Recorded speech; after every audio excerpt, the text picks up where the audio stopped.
आणि सोबत आलेली आपल्याला बाजरीची भाकरी, चुलीवरच्या भाकरी दिसत आहेत ह्या, कारण राख वगैरे लागलेली ह्याला तुम्ही त्याच्यावरून अंदाज लावू शकता. तर चव खूप छान लागते चुलीवरच्या भाकरींची.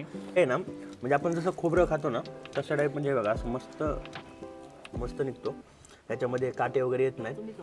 आणि हे जर तुम्ही असं खाल्लं जबरदस्त विषय म्हणजे तुम्ही बघू शकता. हे बघा कसा लागतोय? असं आहे.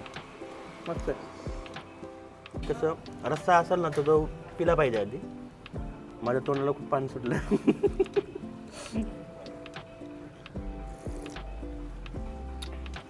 क्लास आहे म्हणजे.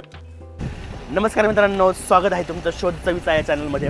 जसं की आपण वेगवेगळ्या चवीच्या शोधामध्ये असतो, आज आपण आलेलो आहोत हॉटेल गारवा या ठिकाणी, जे आहे कर्जत या तालुक्यामध्ये. तो कर्जतकडून श्रीगोंद्याकडे जेव्हा आपण दुर्गाव